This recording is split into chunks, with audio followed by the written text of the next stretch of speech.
शांति। ओम शांति। आज 18 जनवरी हम सभी के लिए बहुत विशेष दिन है। एक साल का प्रतीक्षा रहता है 18 जनवरी का। आज और विशेष दिन है कि हमारे माघ में नेपाल भूमि में मधुबन पावन भूमि से हमारे वरिष्ठ भाई जी भगवान भाई जी जुड़े हुए हैं। अभी जूम में हम सभी नेपाल वासी की तरफ से और शंखमल परिवार इस टाइम ब्रह्म कुमारी राजयोग सेवा केंद्र 7 बाटो और चौतारा सिंधुपाल्चोक सेवा केंद्र और काठमांडू के कुछ भाई बहन भी अभी जुड़े हैं जूम के माध्यम से हमारे भगवान भाई जी के साथ में। हम सभी के तरफ से हम भगवान भाई जी को बहुत बहुत स्वागत करते हैं और स्पेशल क्लास के लिए हम सभी भाई साहब को हार्दिक अनुरोध करते हैं। ओम शांति भाई साहब। ओम शांति। तो आज 18 जनवरी का समय, वैसे तो 18 जनवरी हमें याद दिलाती है अब हमें इस टॉकी से मूवी में जाना है, ब्रह्मा बाप समान बनना है, साइलेंस में जाना है, अब घर जाना है, फरिश्ता बनना है। ये 18 जनवरी हमें याद दिलाती है नष्ट मोहा बनना है। हमें 18 जनवरी याद दिलाती है अपने मूल वतन में जाना है, निराकारी, निर्विकारी, निरहंकारी बनना है, कर्म योग के द्वारा कर्म भोग पर जीत प्राप्त करनी है। हमें यह 18 जनवरी याद दिलाती है। वैसा तो आज का दिन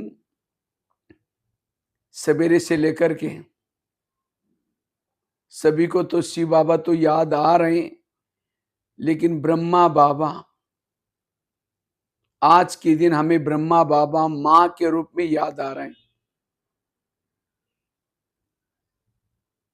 अगर ब्रह्मा बाबा ना होते तो हमारा जन्म ना होता। हम ये ब्राह्मण परिवार, सुंदर परिवार, ईश्वरी परिवार ना देख पाते। जैसे मां अपने बच्चों की पालना देती है, मां कहीं भी आकाश में उड़ती है तो भी उसका नजर अपने बच्चों के ऊपर रहती है, बच्चों का कुछ हो न जाए। इसलिए ब्रह्मा बाबा भले अव्यक्त वतन में हैं, लेकिन ब्रह्मा बाबा हर पल हमें उड़ने के लिए, बच्चा आओ आओ करके हमें उड़ाने के लिए पुरुषार्थ कर रहे हैं। तो आज के दिन हमें यही संकल्प लेंगे, हमें ब्रह्मा बाप समान बनना है। वैसे तो बाबा अभी ये गीत इतना सुंदर सुन रहे थे, ब्रह्मा बाबा में ही शिव बाबा आए, क्योंकि ब्रह्मा बाबा में बहुत सारी विशेषताएं थी। ब्रह्मा बाबा लौकिक में भी एक साधारण थे, लेकिन उनका दिल बहुत बड़ा था। ब्रह्मा बाबा लौकिक से ही, मैं कभी कभी एक बार मैंने निर्मल शांता दादी जी से मुलाकात ली थी, कोई मैगजीन में देना था, तो दादी ने बाबा के बारे में बहुत सारी बातें बताई। कैसे हम लोग बच्चे कभी कभी बाबा को तंग करते थे, हीरे लेकर के छिपा लेते थे, लेकिन बाबा ने कभी थप्पड़ नहीं मारी, कभी गुस्सा नहीं किया, और ही कहते थे बच्ची वो तो उससे भी अच्छा मेरे पास दूसरे गहने हैं, चलो मैं दिखाता हूं। चलो ये ले लो, वो दे दो, वो छोड़ दो, तुम्हारे कोई काम। बड़ा प्यार से बाबा क्या करते थे, लौकिक में भी रहते थे।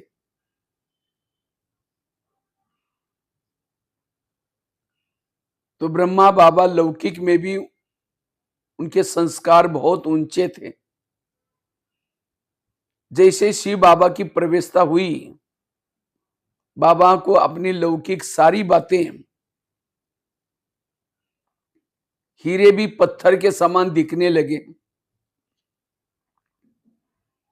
बाबा ने अपना सब कुछ समेट करके, बाबा ने क्या किया, इस ज्ञान रत्नों का बिजनेस चालू किया। कहा ये ओम मंडली एक साधारण पौधा लगाया था, जो थोड़ा सा सत्संग के रूप में आज 140 देशों से ज्यादा देशों में आज वट वृक्ष बन करके आज अनेक आत्माओं को छत्र छाया देने का काम कर रहे हैं। ब्रह्मा बाबा ने दादियों को कहते थे, बच्ची तुम लोगों को जाना होगा, ये प्रदर्शनी। दादियों को लगता था ये प्रदर्शनी सभी तरफ कैसी जाएगी, लेकिन बाबा दूरान दृष्टि थे और सचमुच आज ये वृक्ष कितना फैला हुआ है। जबकि ब्रह्मा बाबा को पता था कि मैं लक्ष्मी नारायण जैसे बनने वाला हूं, बाबा को पता होने के बाद भी बाबा ने पुरुषार्थ नहीं छोड़ा। बाबा रात रात तपस्या करते थे। ब्रह्मा बाबा एक बार गुलजार दादी ध्यान में गई तो बाबा ने एक दूसरा बाबा देखा। तो बाबा को आकर के भोलेपन में दादी ने कहा कि बाबा आपसे भी अच्छा बाबा ऊपर है। तो ये राज बाबा को भी समझ में नहीं आया। कहते बच्ची जाओ दोबारा देख के आ जाओ। दोबारा दादी देखी, भी बाबा पूछते थे कैसा है बाबा, वो बहुत प्यारा है, बहुत अलग है। तब बाबा को लगा कि मुझे अब संपन्न बनना है, मुझे संपूर्ण बनना है, मुझे कर्मातीत बनना है। बाबा फिर 2 बजे उठ करके तपस्या करते थे, साधना करते थे। बाबा उपराम हो गए, मुझे ऐसे बनना है। फिर बाबा बीच बीच में दादी को पूछते थे और कैसे बाबा, और भी उसमें अंतर है। ऐसे करके बाबा ने तपस्या करके समान बने। तो आज हमारा भी ऐसा ही सभी का संपूर्ण स्वरूप ऊपर आह्वान करता है। तो हमें भी ये 18 जनवरी याद दिलाती है, हमें भी कर्मातीत बनना है, संपन्न बनना है, संपूर्ण बनना है। इसलिए दिन रात हमें मेहनत करनी है और हमें कोई नया पुरुषार्थ नहीं करना है। हमारे बाबा ने जो किया, हमारे मम्मा ने जो किया, हमारे बड़ों ने जो किया, वही करना है।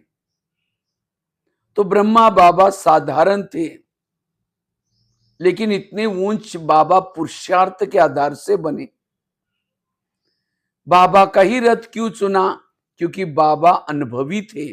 बाबा को भक्ति का बहुत गहरा ज्ञान था, बाबा का भक्ति से बहुत प्यार था। बाबा अपने जेब में गीता रखते थे, जेब में नारायण का फोटो भी रखते थे। बाबा बहुत जिगरी भक्ति करते थे। बाबा नष्ट मोहा बने। बाबा को व्यापार भी फीका लगने लगा और उसके बाद बाबा को कई साक्षात्कार भी हुए। वाराणसी में कई जगह जगह पर बाबा को साक्षात्कार हुआ, ऐसी दुनिया तुमको बनानी है। तब बाबा उपराम हो गए और बाबा ने पुरुषार्थ के, बाबा का ये रहता था कि कोई भी काम कल पर नहीं छोड़ना है, जो करना है अब करना है, अब करना है। बाबा का मुरली से इतना प्यार था। एक बार एक पार्टी, एक ग्रुप मधुबन में आया था बाबा मिलन में। साकार बाबा भी थे।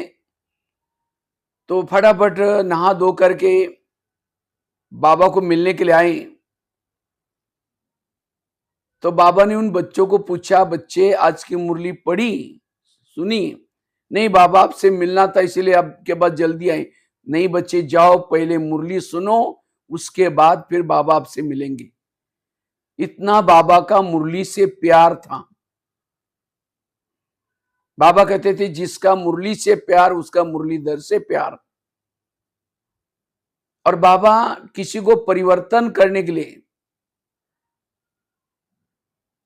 डायरेक्ट उनकी कमजोरी नहीं सुनाते थे। एक घटना सुनाते हैं। एक बार एक ग्रुप आया था मधुबन में बाबा से मिलने के लिए। तो एक टीचर बहन जी ने बाबा को पहले इशारा किया कि बाबा, मेरे पार्टी में एक ऐसा भाई आया है, बहुत डी सर्विस करता है, बहुत ग्लानी करता है, उसको आप मिलना नहीं है। बाबा ने कहा कि ठीक है बच्चे।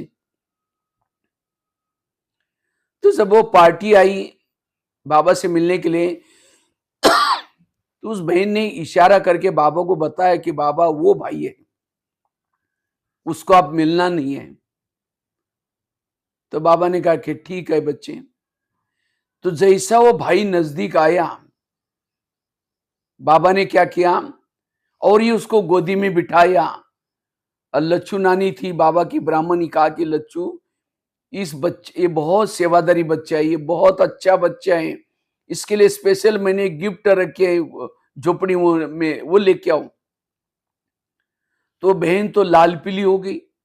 उनको लगता है कि बाबा ने समझा ही नहीं मेरी बात। तो बाबा ने उसको बहुत, इतना सभी से भी सबसे ज्यादा प्यार उस बच्चे से कराया। बहुत गोदी में बिठाया, प्यार कराया, गिफ्ट स्पेशल दी।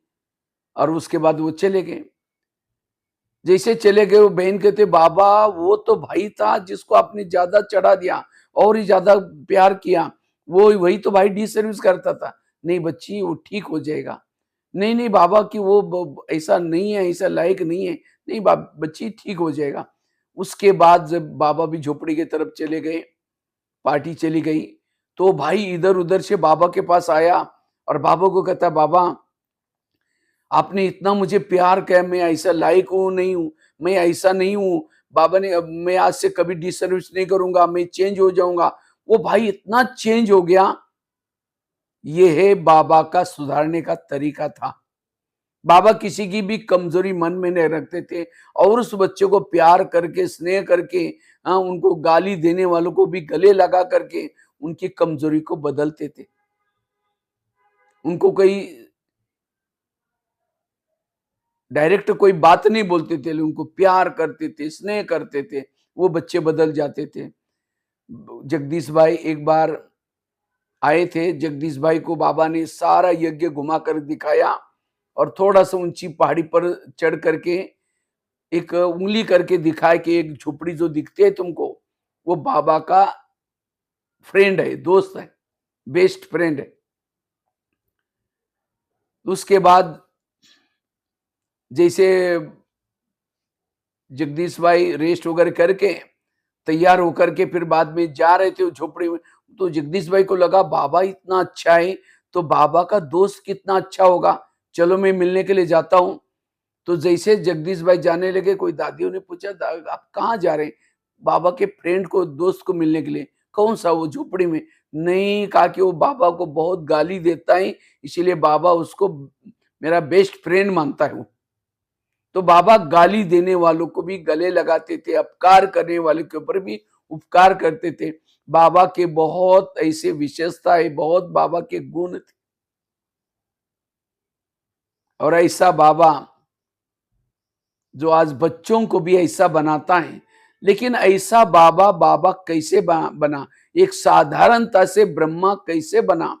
साधारणता से नारायण कैसा बना? बाबा ने क्या ऐसा पुरुषार्थ किया? आज के दिन अगर यही बातें हम करेंगे तो हम भी बाबा के समान बन सकते हैं। आज दुनिया के शास्त्र इकट्ठे करो, ग्रंथ इकट्ठे करो, एक पहाड़ बन जाएगा, लेकिन उसी से हुआ कुछ नहीं। दिन प्रतिदिन विकार बढ़ते गए, समस्या बढ़ती गई, प्रॉब्लम बढ़ते गए, आखिर कलयुग आ गया। इतनी भक्ति है, इतने शास्त्र है, इतने ग्रंथ हैं, लेकिन तो भी, क्योंकि भक्ति लोग क्यों करते थे? विकार पर जीत प्राप्त करने के लिए। लेकिन भक्ति करते गए, विकार बढ़ते गए, समस्या बढ़ती गई, प्रॉब्लम बढ़ते गए, आखिर परमात्मा इस धरती पर आया और ब्रह्मा के तन में आकर के बाबा ने इन विकार पर जीत प्राप्त करने के लिए सहज युक्तियां बताई। अगर वही युक्तियों को हम अपनाएंगे तो हम भी इन विकार पर जीत प्राप्त कर सकते। ब्रह्मा बाबा ने हमारे लिए सैंपल है।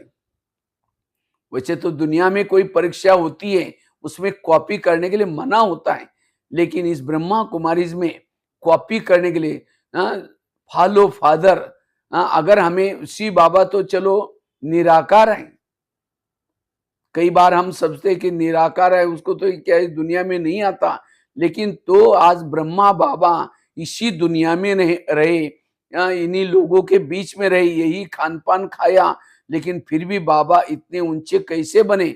तो बाबा हम सभी साकार निवासियों को सैंपल है। तो बाबा ने जो किया अगर वो हम करेंगे, तब हम इन विकार पर जीत प्राप्त करने में हम इसमें सफल बन जाएंगे, सक्सेस बन जाएंगे। तो ब्रह्मा बाप समान अगर हमें फरिश्ता बनना है, क्योंकि जब तक हम फरिश्ता नहीं बनेंगे तब तक हम देवताओं में ऊंचा पद प्राप्त नहीं होगा। ब्रह्मा कुमारीज एक बहुत बड़ी यूनिवर्सिटी है और फरिश्ता उसकी एक डिग्री है और देवता हमारी नौकरी है। जैसे स्कूल कॉलेज में यूनिवर्सिटी में जो बच्चे पढ़ते हैं वो क्यों पढ़ते हैं? उनको सर्टिफिकेट प्राप्त करना होता है। अगर सर्टिफिकेट है कहीं भी वो जॉब कर सकते हैं। इसी तरह हमारे इस यूनिवर्सिटी का सर्टिफिकेट है फरिश्ता बनना। फरिश्ता मतलब कोई हमें पंख नहीं आने वाले। फरिश्ता अर्थात जो आपको ड्यूटी मिली है, गृहस्थी वालों को गृहस्थी की ड्यूटी मिली है, कोई दुकान का काम करता है, कोई नौकरी करता है, कोई सेंटर पर समर्पित है, कोई मधुवन में रहता है, जहां कहीं भी रहो, लेकिन वहां रहते हो भी, उन लोगों के बीच में रहते हो भी हमें हल्के रहना। कोई भी प्रॉब्लम नहीं, कोई समस्या नहीं, कोई संकल्प विकल्प नहीं, ना किसी को दुख देना ना किसी का दुख लेना, बिल्कुल कोई संकल्प विकल्प ना चलाना, बिल्कुल चेहरे में खुशी जैसे रहना, ये है फरिश्ता बनना। इसीलिए सारा मुरलियों में बाबा यही हमें सिखाता है, हमें हल्के रहना है। अभी पिछले 31 की भी बाबा की मुरली चली, बाबा ने कहा कि कारणों का क्या करो? निवारण करो, समस्याओं का समाधान करो। ये कारण शब्द हमें दलदल में फंसाता है। आज ब्रह्मा बाबा के सामने भी कितने कारण आई, कितनी समस्या आई। आज यज्ञ की भी जिम्मेवारी थी, साथ में आज लोगों के तरफ से भी कितना, क्योंकि ज्ञान नया था। आज हमारे सामने तो कितने लाखों ब्रह्मा कुमार कुमारी है, हमारी वरिष्ठ दादी है, कितना सारा, तो भी हम, लेकिन ब्रह्मा बाबा के सामने कोई था ही नहीं, साकार में कोई था नहीं। बाबा के सामने कितनी बातें आई, लेकिन बाबा ने कारण नहीं लगाया, उन कारणों का निवारण कर किया, उन समस्याओं का समाधान किया। और कल्याणकारी शिव बाबा मेरा साथी है, ये यज्ञ बाबा का है, मैं तो एक निमित्त मात्र हूं, ये समझ करके बाबा के ऊपर अटूट विश्वास, अटूट स्नेह, जिसे बाबा कर्मातीत बने, समस्याओं का चिंतन नहीं किया। इसी तरह आज हमें भी हम बाबा ब्रह्मा बाबा को सामने, मुझे लगता है अगर सभी भाई बहनें कभी फुर्सत में ब्रह्मा बाबा की जीवन कहानी पार्ट 1 पार्ट 2 जो बनी है उसको अगर ध्यान से पढ़ेंगे तो आपको ब्रह्मा बाबा के सामने कितनी समस्या आई, कितनी बातें आई, तो भी उन बातों में कैसे हल्के रहें, ये हमें बहुत बड़ी सीख मिलेगी। और ये सब कुछ करते हुए भी बाबा ने इतना यज्ञ रचने के बाद भी इसी सोने के जंजीर में भी फंसे नहीं, क्योंकि बाबा कहते थे यहां तो स्थूल में जब होते हैं तो थोड़ी सी लिमिटेशन सेवा करनी पड़ती है, इसीलिए बाबा यह छोड़ करके आज बाबा अव्यक्त वतन में बैठे हैं। वहां से आज कितनी बाबा ने सेवा कर रहे हैं, मनसा के द्वारा सेवा कर रहे हैं। कई बच्चों के अंदर जीवन में प्रॉब्लम आ रहे हैं, उनको गुप्त रूप में बाबा मदद कर रहे हैं। इसीलिए कारणों का निवारण करना, समस्याओं का समाधान करना, मन को सदा चुप रखना, मन के संकल्प को ना चलाना, ये हमें बाबा से सीखना है। क्योंकि जिनका मन चुप रहता है, no question, no correction, no quotation, no opposition, मन चुप। और जिनका मन चुप रहता है वो अशरीरी स्थिति में, वो विधेयी स्थिति में, वो निराकारी स्थिति में।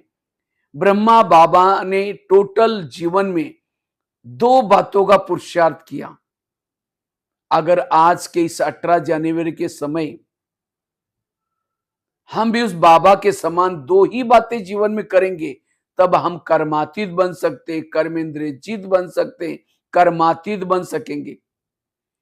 ब्रह्मा बाबा ने विशेष 2 बातों का पुरुषार्थ किया। आज फेसबुक में, व्हाट्सएप में, यूट्यूब में तमाम इतनी सारी चटपटी बातें आ रही हैं जो बाबा की मुख्य शिक्षा है।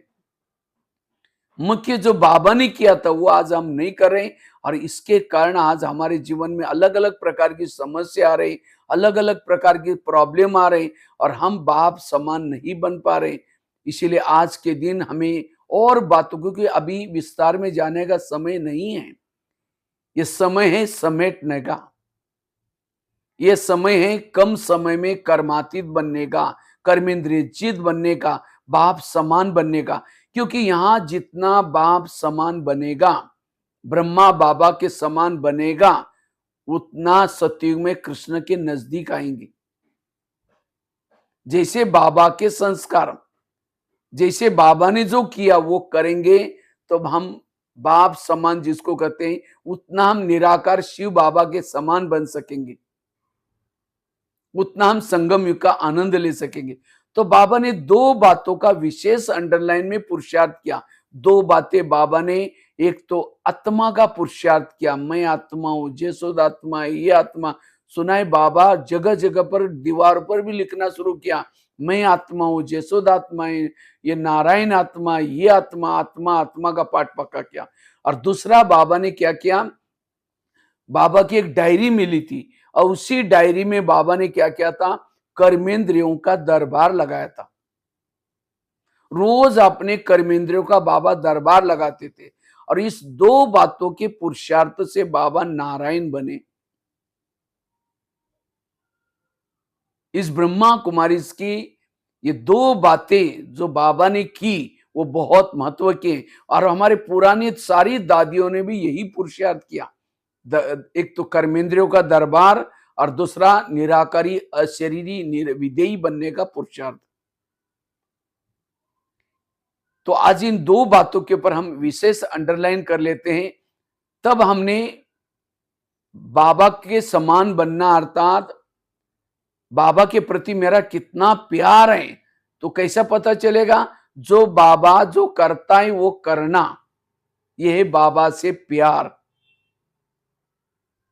तो बाबा ने निराकारी अशरीरी विधेयी का अभ्यास किया, क्योंकि जितना इस निराकारी विधेयी अशरीरी स्थिति में रहते हैं, हम रात को सोए हैं, हम योग लगा रहेगा, हम रास्ते में चल रहे हैं, हमारा योग लगा रहेगा। इस निराकारी अशरीरी विधेयी स्थिति में रहने से किसी के भी दोष नहीं दिखाई पड़ते, सब अच्छे नजर आते हैं। इस निराकारी अशरीरी विधेयी स्थिति में रहने से बीती हुई घटनाओं को बिंदी लग जाती है।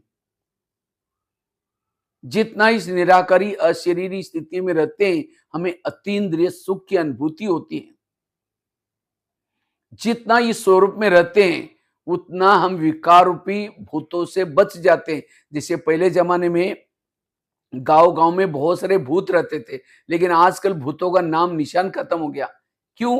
क्योंकि आजकल लाइट होगी। इसी तरह इस शरीर रूपी घर में भी जितना हम आत्मा का दीपक जागृत कर रखते हैं, जितना आत्मा अभिमानी स्थिति में रहते हैं, हमारे अंदर जो काम का भूत, क्रोध का भूत, लोभ का भूत, अलग अलग प्रकार के भूत घुसे हैं, क्योंकि भूतों को प्यारा है अंधेरा। जैसे द्वापर युग आया, धीरे धीरे आत्मा की लाइट डीम होती गई, होती गई, होती गई, उतना ये शरीर रूपी घर भूत का बंगला बन गया। जैसे लौकिक में भी अगर कोई घरों में कई दिनों तक कोई रहता ही नहीं, लाइट जलाता नहीं है, अंधेरा रहता है, तो धीरे धीरे एक एक भूत आकर के रहना शुरू करता है और भूत रहते रहते रहते भूत बंगला बन जाता है। इसी तरह आज हर एक का शरीर भूत बंगला बना हुआ है। अब इन भूतों को भगाना है तो क्या करना पड़ेगा? लाइट जला करके रखना पड़ेगा, क्योंकि भूत डरते हैं लाइट से। आजकल भूतों का नाम निशान हो खत्म हो गया लगभग, क्योंकि लाइट चारों तरफ हो गई। इसी तरह जितना हम ये निराकारी विधेयी अशरीरी का अभ्यास करेंगे, उतना हम विकार पर, कैसा भी हमारे अंदर कड़ा संस्कार हो, कोई भी हमारे बुरी आदत हो, कोई भी विकार हमारे अंदर हो, ये आत्मा का अभ्यास करने से ही विकार खत्म होगा। और ये काम ब्रह्मा बाबा ने किया। बाबा ने आत्माओं का अभ्यास किया। मैं आत्मा हूं, ये आत्मा है, सामने आत्मा, ये आत्मा है।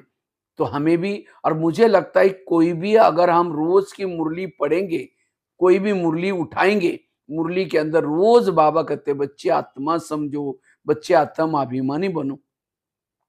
रोज की मुरली में बाबा का ये लेसन पक्का होता है, क्योंकि कई जन्मों से हम देह भान में आए। आज की मुरली में भी बाबा कहा कि ये देह में रहते रहते देह से प्यार हुआ, इस देह से नष्ट मोहा बनो। क्योंकि देह भान में आने से देह के विकार आ गए, देह के संबंधी आ गए, देह का सारा कुछ झमेला आ गया, देह की दुनिया आई, देह के मौसम आ गए, सब कुछ देह का आ गया। इसलिए देही अभिमानी अशरीरी विधेयी का अभ्यास करना जरूरी है। जिसे सीता के सामने जब रावण आता था, सीता क्या करती थी? एक तिल्ली जला करके रखती थी। इसी तरह हम भी ये अपने भ्रुकुटी में सदा मैं आत्मा हूं, इस आत्मा की तिल्ली जला करके रखेंगे तो सहज हम बाबा से कनेक्ट रहेंगे।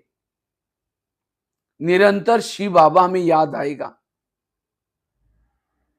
इतना ही नहीं, इस स्वरूप में टिकने से हमारी मन बुद्धि कंट्रोल हो जाएगी, मन बुद्धि की चंचलता समाप्त हो जाएगी, हमारे वाणी में बल आएगा, दृष्टि में बल आएगा। इतना ही नहीं, इस स्वरूप में रहने से ही इस लौकिक में, इस दुनिया में रहते हुए भी, टॉकी की दुनिया में रहते हुए भी हम साइलेंस की अनुभूति कर सकेंगे। इस स्वरूप में टिकना अर्थात अंतर्मुक्ता की गुफा में बैठ करके तपस्या करना। इस स्वरूप में टिकने से ही मन का भटकना बंद हो जाता है, बुद्धि का भटकना बंद हो जाता है, एकाग्रता आती है। ये आत्मा के स्वरूप में रहना अर्थात एक प्रकार का सेफ्टी का कवच बनाना। जब हम खुद को ही भूल जाते, खुदा बाबा भी भूल जाता है। इसीलिए इस 18 जनवरी में हम ये अगर पुरुषार्थ करेंगे, ये संकल्प लेंगे, आज से हम आत्मा अभिमानी बनने का, विधेयी अशरीरी बनने के ऊपर जैसे ब्रह्मा बाबा ने ये पुरुषार्थ किया, हम भी इसी के पुरुषार्थ के पीछे लगेंगे। नहीं तो जैसे कहा, ये जो मूल बातों को छोड़ करके, क्योंकि अंत का जो पेपर आएगा, और वो पेपर एक सेकंड के पेपर होंगे। समुद्र की लहरें हिमालय को छूने के लिए जाएगी, ज्वालामुखी फटेगी, ईविल सोल का प्रकोप होगा, खान पीन के प्रॉब्लम आएंगे, ज्वालामुखी फटेगी, भूकंप आएंगे, ये दर्दनाक अंत का सीन आएगा। ये सीन को, ये विनाश का सामना करना है, विनाश में स्थिर रहना है। क्या? क्योंकि डर भय से बचना है। ये आत्मा का लेसन पक्का चाहिए। बहुत साल सा, अगर ये मेरा पहला ही लेसन मैंने पक्का नहीं किया तो बाकी और टोटल इस ब्रह्मा कुमारी का ज्ञान का सारा ही अशरीरी बनना, विधेयी बनना, निराकारी बनना, ये 4 सब्जेक्ट बाबा ने जो रखे हैं, ज्ञान, योग, धारणा, सेवा, इन चारों सब्जेक्ट का मूल सारा ही इस निराकारी स्थिति में रहना, अशरीरी स्थिति में रहना। आज कई कहते हैं मैं जब से ब्रह्मा कुमारी में आया हूं कभी भी मैं मुरली मिस नहीं करता हूं। अगर मैं मुरली मिस नहीं करता हूं, मैं रोज की मुरली सुनता हूं, तो मेरा भान क्या चाहिए? ये निराकारी अशरीरी विधेयी का भान चाहिए। अगर ये भान नहीं है, इसका मतलब मेरी मुरली केवल सुनने तक है, वो धारणा में नहीं है। जो मुरली का एक एक पॉइंट का स्वरूप बन जाता है, मुरली के पॉइंट का स्वरूप बन जाता है, उसको धारणा में लाता है, वो ऑटोमेटिकली पॉइंट स्वरूप बन जाता है, आत्मिक स्थिति में होता है। जितना नॉलेज के अथाह पॉइंट आपके दिमाग में होंगे, उतना पॉइंट स्वरूप बन जाएंगे। इसीलिए मुरली केवल सुनना नहीं, मुरली सुनने के केवल एक ही जैसे मुरली का श्रीमत है, रोज मुरली सुनो, उसका 10 मार्क है मुरली के लिए। हर श्रीमत का एक अमृतवेला के 10 मार्क है, मुरली सुनने के 10 मार्क है, खान पान के 10 मार्क है, पवित्रता के केवल 20 मार्क है, ट्रैफिक कंट्रोल के 10 मार्क है, यूनिफॉर्म के 10 मार्क है, हर श्रीमत के 10-10 मार्क है। तो सारा दिन के 10 मार्क में से 100 मार्क होते हैं। 100 मार्क से अगर समझो मैंने मुरली सुनी तो 10 मार्क हम अपने को देंगे, लेकिन वो 10 मार्क कब मिलते हैं? मुरली सुनने से पहले आधा घंटा योग किया, तब उसके 5 मार्क मिले। अगर बिना क्लास में योग करके मुरली सुनी, 5 मार्क कट हो गए। क्योंकि मुरली सुनने के लिए एकाग्रता चाहिए, मुरली को समझने के लिए एकाग्रता चाहिए। दादी जानकी जी रोज 5-6 बार मुरली पढ़ती थी, कहती थी तब मुझे मुरली की बात समझ में आती है, बाबा का भाव समझ में आता है। तो मुरली सुनने से पहले हमें रोज आधा घंटे का योग करना, और केवल मुरली सुनने तक नहीं रखना, लेकिन उस मुरली को धारण करना। मुरली सुनी लेकिन मुरली को धारण नहीं किया तो भी हमारे 4 मार्क कट हो गए। सुनने का केवल 1 है, क्लास के पहले योग का 5 मार्क है, साथ में धारण करने के 4 मार्क है, मुरली सुनने का 1 मार्क है। इसलिए अगर मेरा योग ज्ञान का सब्जेक्ट अच्छा है तो मेरी आत्मिक स्थिति बननी चाहिए। कई कहते हैं हम रोज योग लगाते हैं, कभी भी योग मिस नहीं करते। अगर हम योग लगाते हैं तो मेरा भान चाहिए सारा दिन, सोल कॉन्शियस आत्मिक भान।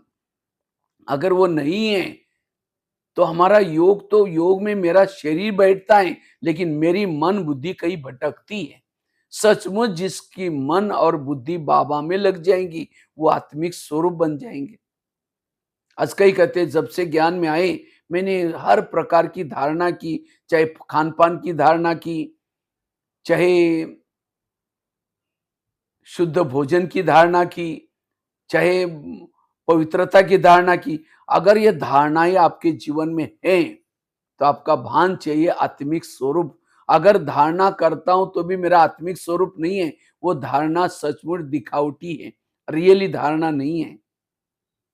आज कई कहते जब से मैंने ज्ञान में आया मैंने तन से सेवा करता हूं, मन से करता हूं, धन से करता हूं। अगर मैं सेवा करता हूं तो भी मेरा आत्मा का भान नहीं है, इसका मतलब सेवा केवल नाम मान शान के लिए करता हूं। अगर सचमुच मैं दिल से सेवा करता हूं, समर्पण भाव से सेवा करता हूं, तो मेरा भान क्या चाहिए? क्योंकि सेवाओं से दुआएं मिलती है और दुआएं हमें परम धाम जाने का विमान है, अशरीरी बनने का विमान है। जब हम सचमुच दिल से सेवा करते हैं, जब शाम को थोड़ा भी योग करते हैं, एकदम हम हल्के होकर के उड़ते रहते हैं। क्यों? दुआएं मिल ली है हमने। ये 4 सब्जेक्ट भी बाबा ने अशरीरी विधेयी बनने के लिए रखा है। परम धाम से बाबा क्यों आए हैं? परम धाम से बाबा इसीलिए आए हैं, हमें अशरीरी आत्मिक भान में टिकाने के लिए आए हैं। ये सतयुग था, वो कलयुग क्यों बना? क्योंकि हम देह भान में आए। सतयुग का क्या बन गया? कलयुग बन गया। अब ये कलयुग का सतयुग कब बनेगा? जब हम आत्मा के भान में रहेंगे, सत ये कलयुग का सतयुग बनेगा। तो सारे मुरलियों का सार, ज्ञान का सार है अशरीरी, और ये बाबा ने पाठ पक्का किया। तो आज इस 18 जनवरी के दिन हम यही संकल्प लेते हैं कि हम बाबा ने जो मेहनत की, जिस बात की मेहनत की, हम भी फॉलो फादर करेंगे। हमें इस बात के ऊपर अटेंशन देंगे। इसके लिए हर घंटा हम चार्ट चेक करेंगे, मैं हर घंटे में आत्मा के स्वरूप में कितना हूं, मैं आत्मा, ये कितना मेरा पाठ पक्का है। जब आत्मा के स्वरूप में रहेंगे, बाबा अपने आप शिव बाबा याद आएगा, परम धाम याद आएगा, सब कुछ हमारा ब्राह्मण कुल के सारे नियम कायदे कानून याद आएंगे जब हम आत्मा के स्वरूप में रहेंगे तब। इसलिए ये आत्मा का पाठ पक्का करना, जैसे राम और रावण का युद्ध चलता है, राम रावण का एक सिर काटता है, सिर तो कट जाता है, फिर दोबारा जुड़ जाता है, फिर काटता है, फिर जुड़ जाता है। राम परेशान हो गए। विभीषण आया, राम के कान में दो चार बातें सुनाई, ये ऐसा नहीं मरेगा, उसके नाभि में तीर लगाओ। और जब नाभि में तीर लगा, रावण मर गया। इसी तरह आज हम भी रावण को मारने में लगे, कोई 2 साल से, कोई 4 साल से, कोई 6 साल से। लेकिन कभी काम का गला काट देते हैं, महीने 2 महीने के बाद फिर जुड़ जाता है, फिर काट देते हैं, फिर जुड़ जाता है। तो आज आपके कान में सुना रहा हूं, रावण के सारे गले काटना है। उसकी नाभि है देह भान। देह भान सबसे बड़ा विकार है, और बाबा ने इसके ऊपर बहुत मेहनत की। बाबा तो एक एक भाई था, बलदेव भाई, ये पुरानी बहुत बाबा के समय की बात है।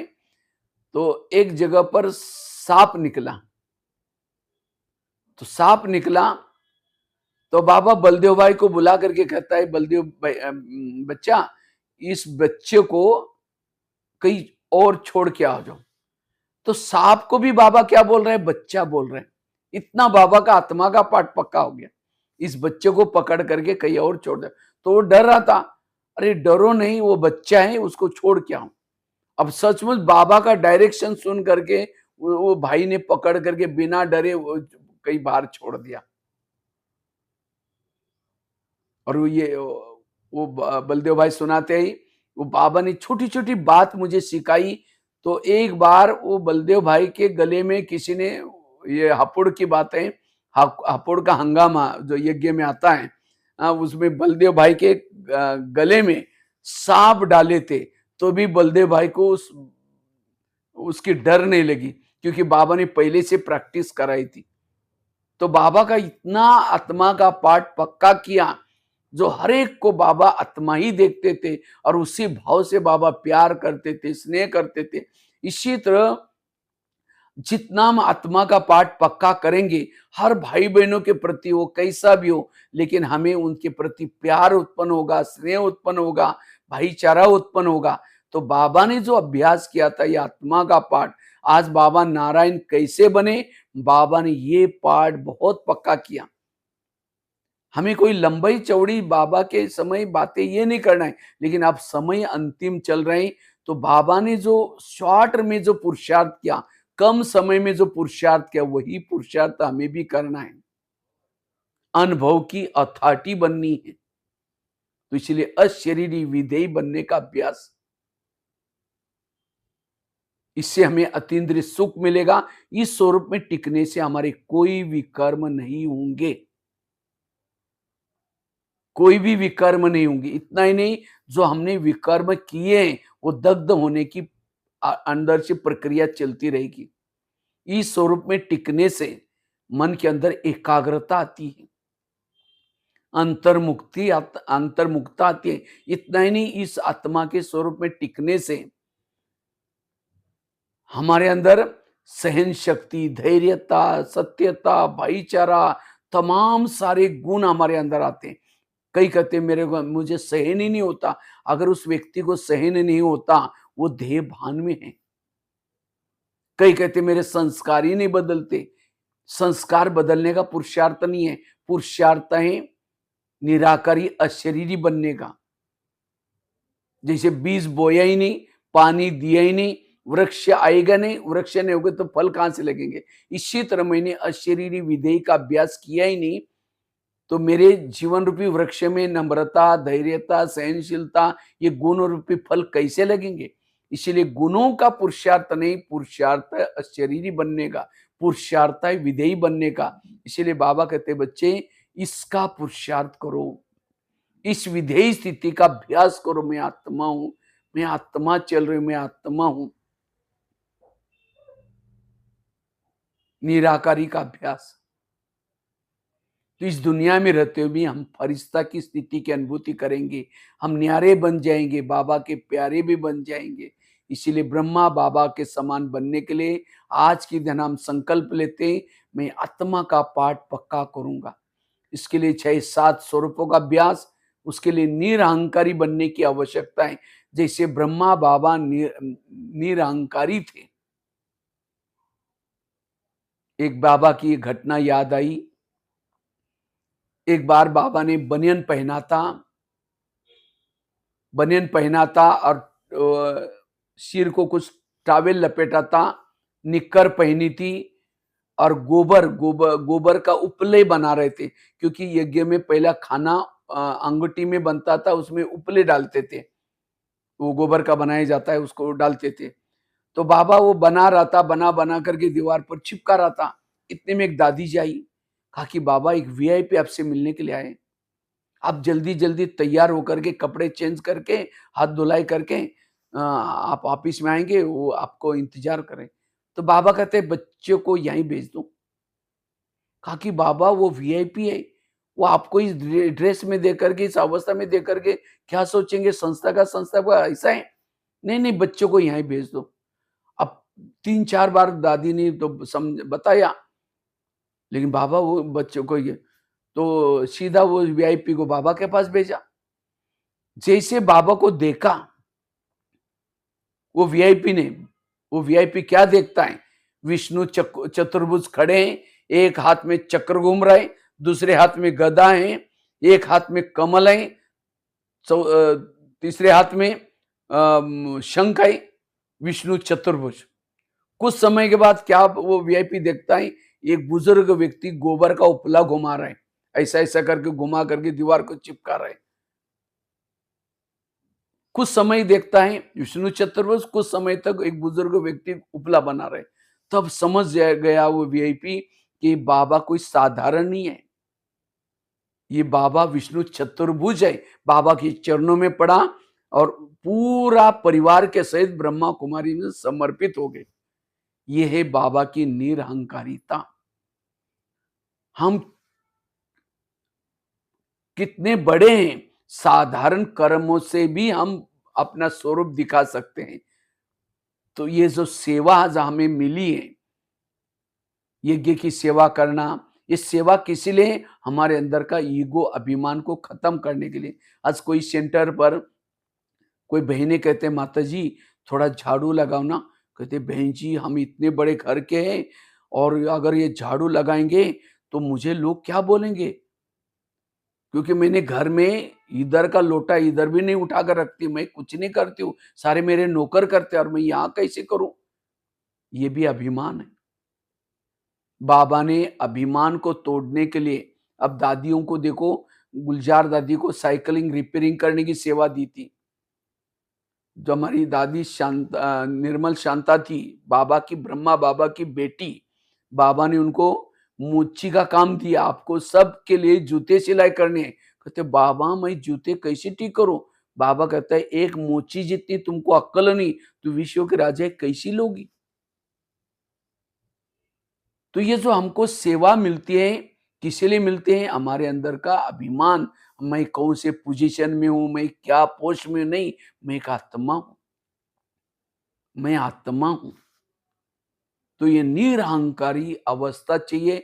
जितना हम निरहंकारी, इसीलिए ब्रह्मा बाबा ने जाते जाते 3 शब्द अंडरलाइन करके गए, बच्चे निराकारी बनो, निर्विकारी बनो, निरहंकारी बनो।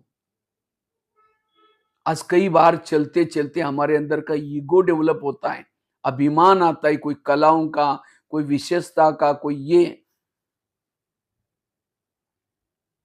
ये वास्तव में कला विशेषता ये बाबा की देन है, हमारी प्रभु का हमें प्रसाद मिला हुआ है। मैं तो खुद अपने जीवन से भी देखता हूँ, कहाँ मैं 6-6 महीने स्नान करने करता था, एक बार कपड़े डाले फटने तक निकालते भी नहीं थे, 2 शब्द नहीं बोल सकते थे, लेकिन बाबा ने कैसे एक रद्दी में मुझे ज्ञान से लाया और इतनी कलाई भर दी।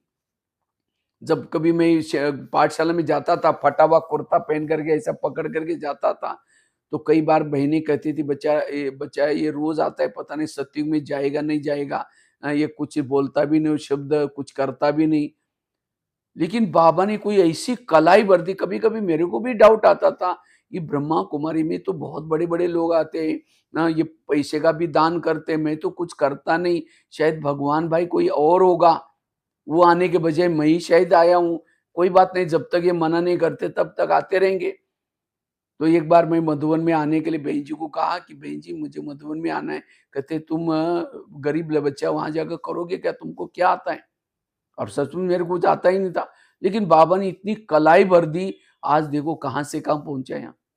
तो बाबा, ये जो बाबा किसी आत्मा का भाग्य बनाने के लिए कलाई भरता है, विशेषता भरता है, लेकिन कभी कभी हमें उसका क्या होता है, ईगो आता है, मैं करता हूँ मैं करता हूँ। अगर मैंपन आया, इसीलिए निरहंकारी, इसीलिए बाबा सावधान करता है, बच्चे मेरे अच्छे अच्छे बच्चे थे, बहुत ज्ञान योग करते थे, बहुत सेवा करते थे, लेकिन आज वो है ही नहीं, वो चले गए। क्यों चले गए? उनके अंदर ईगो आया, अभिमान आया। इसीलिए हमें इस ज्ञान मार्ग में अभिमान को कभी भी नहीं आने देना है। अभिमान कब आता है, कैसे आता है पता नहीं। अभिमान वाला कभी भी निराकारी अवस्था में बाबा के समान, आज ब्रह्मा बाबा, शिव बाबा का रथ सब कुछ करते थे। शिव बाबा तो निराकार, वो तो दिखता नहीं, लेकिन तो भी बाबा ने सब कुछ करते अपने आप को छिपाया। ये तो शिव बाबा कराता है, ये ड्रामा कराता है। बच्चे मैं तो कुछ नहीं करता, मैं तो एक निमित्त हूं। बाबा ने अपने आप को कितना छिपाया। आज शिव बाबा भी निरंकारी थे, ब्रह्मा बाबा भी निरंकारी थे। ब्रह्मा बाबा का पोज आप देखेंगे, बाबा के हाथ हमेशा पीछे बांधे हुए पीछे है, मना सब कुछ करते अपने आप को छिपाया। इसी तरह आज के दिन हम ये भी संकल्प लेंगे, हम बाबा के समान निरंकारी बनेंगे। जो भी, जैसे कृष्ण ने, कृष्ण को पांडवों ने अंत तक नहीं पहचाना कि कृष्ण हमको गुप्त रूप में मदद कर रहे हैं, इसके कारण हमने इस युद्ध में विजय प्राप्त की। लास्ट में पांडव आपस में लड़ते हैं, मेरे गदा के कारण, वो कहता है मेरे तीर के कारण। तो वास्तव में कृष्ण गुप्त रूप में मदद कर रहा था। इसी तरह आज हमारे अंदर भी, आज हमने भी बाबा को नहीं पहचाना है। आज बाबा हमारे से करा रहा है, बाबा कराता है। तो जितना हम निराकारी बनने के लिए निरहंकारी बनेंगे, बाबा बाबा करेंगे, तो हम निराकारी अवस्था में टिक सकेंगे। तो बाबा के समान बनने के लिए हमें निराकारी स्थिति का अभ्यास, अशरीरी बनने का अभ्यास करने की जरूरत है। चाहे उसके लिए सोमानों के अभ्यास करें। बाबा तो एक बार जानकी दादी कहते हैं, दादी जी कहीं जा रही थी, वो बाबा का जो हिस्ट्री हॉल है, हिस्ट्री हॉल की बात है, दादी वहां से जा रही थी तो खिड़की से क्या देखा है, बाबा अकेला अंदर, क्या कर रहा है, डांस कर रहा है ऐसा ऐसा ऐसा करके। तो दादी ने वापिस आकर के झाका, बाबा आप ऐसे ही डांस कर। कहते बच्ची, मैं अब ये बूढ़ा शेरी छोड़ करके विष्णु बनने वाला है, कृष्ण बनने वाला है, इसी खुशी से मैं डांस कर रहा हूं। तो बाबा सोमान में रहते थे, नारायण की नशा बाबा को चढ़ी थी, मैं विष्णु के समान बनने वाला हूं, मैं विष्णु बनूंगा, कृष्ण जैसा बनूंगा। बाबा को ये नशा थी। इसी तरह हमें भी भविष्य की नशा, सदा भविष्य के नशे में रहना है, और जो नशे में सोमान में रहता है वो आत्मिक स्वरूप में टिक जाता है। आत्मिक स्वरूप में टिकने के लिए हमें रोज, अगर रोज क्लास में अमृत वेला अच्छी तरह करेंगे, क्लास के पहले आधा घंटा योग करेंगे और साथ में रोज की मुरली, सवेरे सवेरे की मुरली सेंटर पर जाकर के सुनेंगे। ये 3 धारणा अगर करेंगे सवेरे सवेरे, तब भी आपकी आत्मिक स्थिति बनने की सहज बन सकेंगे। सहज आप निराकारी अवस्था में रहेंगे और जब निराकारी अवस्था में रहेंगे तो सहज हम बाबा याद आएगा, बाबा की मर्यादा याद आएंगी, ब्राह्मण जीवन हमें याद आएगा, हम नष्ट मोहा बन सकेंगे। ये आत्मिक स्वरूप हमारा सदा बना रहेगा। इसीलिए सवेरे सवेरे 3 धारणा, अमृतवेला का योग अच्छा, क्लास के पहले योग और साथ में मुरली रोज की सुनना। रोज की मुरली में यही बाबा की बातें आती हैं, बच्चे मुरली कभी मिस नहीं करो, रोज की मुरली सुनो, अमृतवेला का योग अच्छा करो और रोज क्लास के पहले आकर के हमें योग करना है। तो निराकारी स्थिति जो ब्रह्मा बाबा ने बनाई, बाबा तो नहाते भी थे, तो बाबा क्या कहते थे, ये मंदिर है। बाबा सेविंग भी करते थे। बाबा कहते थे ये शिव बाबा का मंदिर है, इसको मैं पुताई कर रहा हूँ, इसको क्लीनिंग कर रहा हूँ, साफ कर रहा हूँ। नहाते समय भी, चलते समय भी, कर्म करते समय भी बाबा ने आत्मा का पाठ पक्का किया। इसी तरह हमें भी आत्मा का पाठ पक्का करेंगे, तब हम बाप समान बन सकेंगे, ब्रह्मा बाप समान बन सकेंगे। यह है पहला बाबा का अभ्यास। और दूसरा, बाबा ने जो मेहनत की, प्रैक्टिस की, वो प्रैक्टिस की बाबा ने रोज अपने कर्मेंद्रियों का दरबार लगाया। हम लगाते अपना दरबार, हम अपने दिल पर हाथ रख करके पूछे, हम रोज अपने कर्मेंद्रिय की चेकिंग करते हैं। मुझे लगता है इस सीजन में पहली मुरली चली, अपने स्वराज्य के चार्ट को चेक करो और चेंज करो और अखंड राज्य के अधिकारी बनो। अगर हमें शुरू से लेकर के, सतयुग से लेकर के अखंड राज्य लेनी है, तो संगम युग में भी हमें अखंड अर्थात रोज हमें इस कर्मेंद्रिय का राजा बनने की जरूरत है। अगर एक दिन भी हम कर्मेंद्रिय के अधीन हो जाते, एक जन्म की राजाई खत्म हो जाती, हमारी चली जाती है। इसीलिए ब्रह्मा बाबा ने ये मेहनत की। रोज बाबा रात को भी दरबार लगाते थे और मॉर्निंग में सवेरे भी दरबार लगाते थे। वो डायरी में लिखा हुआ था बाबा का। बाबा ने ये 2 पुरुषार्थ, ये आत्मा का पुरुषार्थ और बाबा ने, और इसी से बाबा सबके प्यारे बने, आपके ऊपर उपकार किया, नष्ट मोहा बने। सारी ये धारणा लाने का आधार है ये 2 बातें। बाबा ने अपने इंद्रियों पर कंट्रोल किया था। तो हमें भी आज हाथ हमारा है ना, मुख हमारा है ना। अगर भविष्य की राजाई लेनी है, और वैसे तो नेपाल तो राजाओं के लिए बहुत मशहूर है, अंत तक भी राजाई रही, कुछ साल तक भी रही, संगम युग में भी रही। देखो तो कितना अच्छा है, आप राजाई बन सकते हैं। तो राजाई लेने तो सहज पुरुषार्थ है, रोज अपने कर्मेंद्रिय का राजा बनना। कोई भी इंद्रियां मुझे धोखा ना दे। ये शरीर हमारा एक किला है, फोर्ट है, और इस किले में आत्मा यहाँ रहती है। और किले के कई दरवाजे, आंख, मुख, कान, मन, बुद्धि और माया उन दरवाजे से घुस जाते हैं। जिस दरवाजे से घुस जाते वहां टाइट करना, इन इंद्रियों को समझाना, ये है पुरुषार्थ। बाबा मन से बात करते थे, बुद्धि से बात करते हैं। बुद्धि, तुम तो माया से मिली हुए हो। जन्म जन्मांतर जिसने मुझे दुख दिया है, जिसने मुझे भटकाया है, और तुम उसे मिली हो। अगर तुम्हारा चार्ट कल ठीक नहीं रहेगा, तुम्हारा सजा मिलेगी। ऐसे बाबा मन बुद्धि से साथ बात करते थे। लेकिन आज हम कहते ना, अंधेरी नगरी चौपट राजा, टकेसर बाजी टकेसर काजा। इस नगरी का राजा सोए, इसके अंदर जो चाहे हो रहा है। आंखें जो चाहे देख रहे हैं, मुख जो चाहे बोल रहे हैं, मन जो चाहे सोच रहा है, बुद्धि जहां चाहे भटक रहे हैं। अब जिसकी इंद्रिया वश में नहीं, उनके अंदर बाबा के समान गुण कैसे आएंगे? जिसका इंद्रियों पर शासन है, उसके इर्द गिर्द में गुण और शक्ति अपने आप रहेगी। नौका पानी के ऊपर से जाएगी, पार कराएगी। नौका के अंदर पानी आएगा तो डुबा देगी। जो इंद्रियों को चलाता है वो पार हो जाता है, जिनको इंद्रिया चलाते वो डूब जाता है।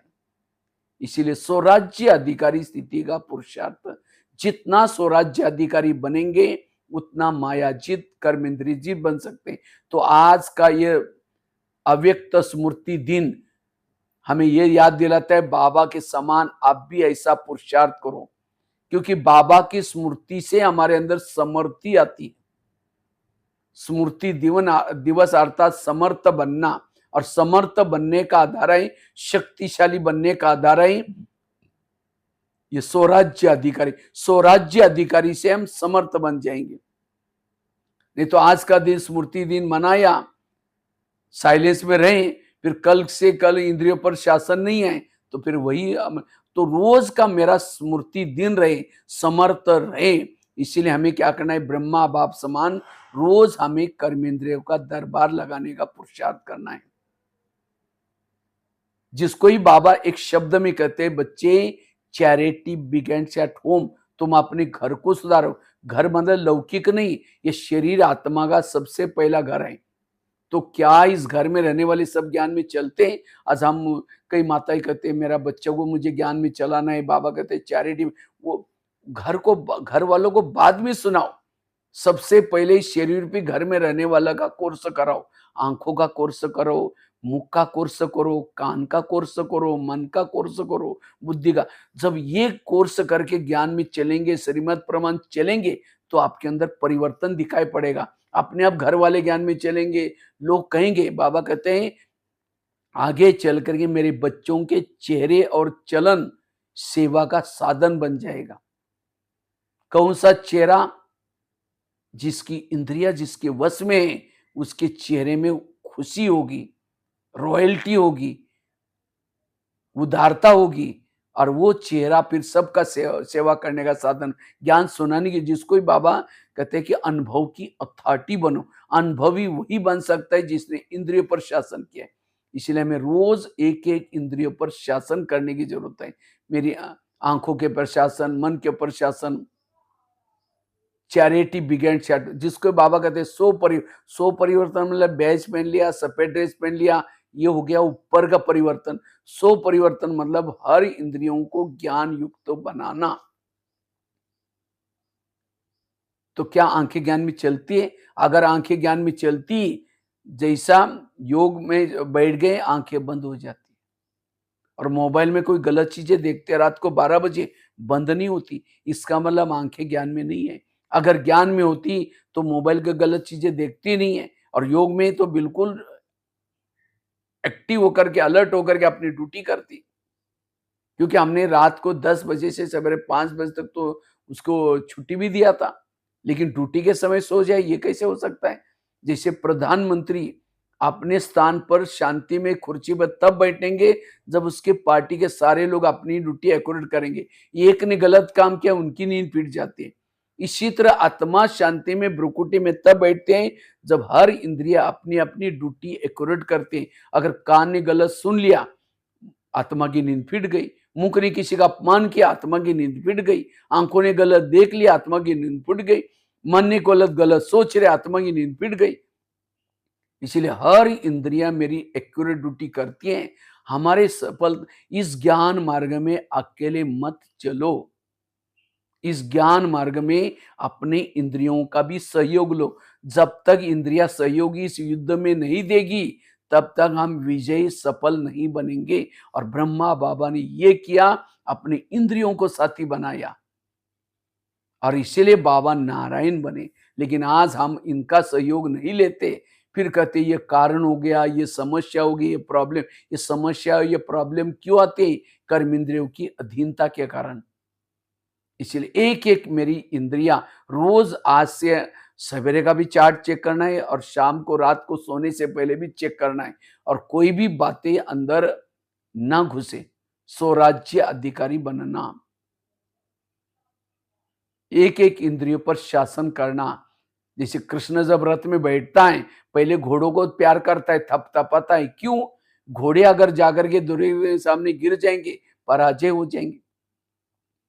इसी तरह हमें भी क्या करना है, रोज समझो अमृत वेला करने के बाद जब नहाते धोते अपने एक एक घोड़े से प्यार करो। ये मेरे कान, तुम मेरे इस राज्य के शान हो। अगर तुम ना होते मैं ईश्वरी महावाक्य कैसा सुनता, लेकिन आज तुम्हें कोई गलत नहीं सुनना। हे मुख, तुम कोई ऐसी चीजें ना सुन बोलना जो मेरी पराजय हो जाए, मेरा कोई आत्मा भाई मेरी को बददुआई दे। हे आंखें, तुम कोई ऐसी चीजें ना देखना जो मेरी पराजय हो जाए, माया तुम्हारे द्वारा घुस जाए। तुम अपनी ड्यूटी एक्यूरेट करना। इस तरह से एक एक इंद्रियों से, घोड़ों से प्यार करो। ये इंद्रिय हमारी घोड़े, सारे गीता का सार, सारे शास्त्रों का सार, सारे मुरलियों का सार, गीता का सार क्या? हे अर्जुन, तुम अपने घोड़े का लगाम अपने हाथ में रखो, अर्थात हे मानव, तुम अपने इंद्रियों को अपने वश में रखो। कोई भी इंद्रियां मेरी चंचलता ना करे। और इसीलिए ये तब संभव होगा तो कौन सी, जैसे कई बाबा के बच्चे पूछते हैं सतयुग कब आएगा, कितना साल बाकी है, संगम युग कितना और बाकी है, कृष्ण जन्म कब लेगा। सतयुग का गायन है एक धर्म, एक राज्य, एक भाषा, एक कुल, एक मन। तो सतयुग बनाने से पूर्व हमें क्या करना है? सतयुग शरीर में बनाना है। एक आत्मा का शासन पूरा ये बॉडी पर है। एक आत्मा का लॉ और ऑर्डर चलता है। आत्मा कहते हैं ये मन तुम्हें परम धाम में जाना, ऑर्डर की, और मन कहीं और लेके जाता है, मार्केट में लेके जाता है। तो लॉ और ऑर्डर वाला राज्य कैसा आएगा? अखंड भारत कहते, अखंड भारत तब आएगा जब हर इंद्रिया अपनी अपनी ड्यूटी एक्यूरेट करेंगी। इसीलिए स्वराज्य अधिकारी बनना। कई माया का शासन तो बीच बीच में दखल, माया तो दखल नहीं देती।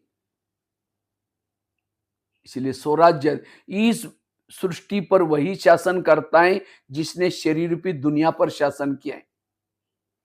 इस दुनिया पर शासन करना है, इस दुनिया पर शासन करेगा वही स्थूल दुनिया पर शासन करे। संगम युग में बाबा ने हमें 3 आसन दिए। एक है भ्रुकुटिक आसन, दूसरा है भविष्य के राजा का बाप दादा का तख्त का आसन, और तीसरा है भविष्य के राजा का तख्त। जो संगम युग में भ्रुकुटी आसन पर बैठता है वही बाप दादा के दिल तख्त, ऐसी आत्मा बाबा को पसंद होगी। कौन? जो आत्मिक स्वरूप के तख्त पर बैठते। और जो बाबा के तख्त पर बैठेगा उसको भविष्य का तख्त मिलेगा। भविष्य तख्त की कोई ज्यादा टेंशन नहीं है। हमको मुख्य है इस भ्रुकुटी तख्त पर बैठ। लेकिन इस भ्रुकुटी के तख्त पर, आत्मिक स्वरूप के तख्त पर कौन बैठ सकता है? जिसका इंद्रियों पर शासन है, जो कर्मेंद्रिय जीत है। अगर सारा दिन आंखों ने गलत देखा है, मुख शाम को बैठने की कोशिश करता है तख्त पर, लेकिन क्यों हुआ, अरे मेरे से कैसे हुआ, क्या हुआ, वो तख्त के नीचे ही चिल्लाता रहेगा, तख्त पर नहीं बैठेगा। अगर सारा दिन मेरे कर्मेंद्रिय ने कोई गलत काम नहीं किया, एकदम एक्यूरेट ड्यूटी की, आत्मा शांति से अपने तख्त पर बैठती है।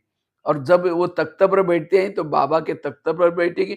तो भविष्य की राजा का तख्त का आधार है संगम युग में स्वराज्य अधिकारी बनना, इस युद्ध में विजय बनना। इसलिए बाबा ने ये गुप्त में पुरुषार्थ किया। रोज बाबा डायरी में लिखते थे, दादियां सुनाती है, बाबा के डायरी में पूरा वो लिखा था। तो आज हमें भी ये स्मृति दिन के दिन यही संकल्प लेना। एक तो बताया आत्मा का, शरीर का पाठ पक्का करना, और दूसरा पाठ आई ये स्वराज्य अधिकारी बनने का पाठ। और कौन सी कर्मेंद्रिय धोखा देते उसको शिक्षा देना, सजा देना। क्योंकि भविष्य के, अभी भी आप बाबा, कई बाबा के बच्चे बाबा को पूछते हैं, बाबा हम भविष्य में क्या बनने वाले हैं? बाबा कहता है मैं तुमको आईना देता हूं, इस आईने में तुम चेक करो भविष्य में तुम क्या बनोगे। अगर किसी का कोई ज्ञान में चलता है, धन से सेवा नहीं करता, ज्ञान दूसरों को नहीं सुनाता, इंद्रियों के भी अधीन है, वो भविष्य में दास दासी बनता है। दास दासी वो बनता है जो उदास रहता है। और उदास कौन रहता है? जो कर्मेंद्रिय के अधीन है। कर्मेंद्रिय के अधीन वालों को भले बाबा पढ़ा रहा है, भगवान मिला है, तो भी इतनी खुशी नहीं होगी, क्योंकि कर्मेंद्रिय के अधीन है। जो किसी का श्रृंगार नहीं करते वो श्रृंगार करने वाली भविष्य में बनेंगे। और श्रृंगार क्यों नहीं करते? क्योंकि खुद का अंदर अनुभव नहीं है, खुद कर्मेंद्रिय के वश में, उसको इतना खुशी नहीं होगी। आज बाबा ने कितना अच्छा, बाबा को वो बच्चे प्यारे हैं जो दूसरे का श्रृंगार करते। इसलिए अनुभवी बनने के लिए इंद्रियों पर शासन। कोई ज्ञान में चलता है, धन से सेवा करता है, ज्ञान दूसरों को सुनाता है, लेकिन इंद्रियों के अधीन है वो। ऐसी आत्मा भविष्य में साहूकार बनेगी। साहूकार क्यों बनी? क्योंकि धन से सेवा की, ज्ञान दूसरों को सुनाया, इंद्रियों के अधीन रहे। कोई ज्ञान में चलते हैं, कई कहते हैं हमें कोई कनेक्शन नहीं, अपनी स्थिति को बनाना है, हमें स्थिति के पीछे पड़े, इसके लिए खूब योग लगा रहे, पुरुषार्थ करे, धन से सेवा नहीं करते, ज्ञान दूसरों को नहीं सुनाते, अपनी स्थिति को बनाने, पद ऊंचा मिलेगा। वो राजा तो बनेंगे क्योंकि इंद्रियोचित है, लेकिन कंगाल राजा, जिन्होंने धन से सेवा नहीं की, संगठन में नहीं गए, राजा तो बना लेकिन कंगाल राजा। और जिन्होंने ज्ञान युग से भी सेवा करते हैं, इंद्रियोचित भी है, हर प्रकार की सेवा करते, वो है संपन्न राजा। तो चेक करो हम क्या बनने वाले। इस दुनिया पर शासन करना है, स्थूल दुनिया पर, तो संगम युग में हमें शरीर रूपी दुनिया पर शासन, ये शरीर है इस दुनिया का सैंपल। जैसे दुनिया में 3 लोग है,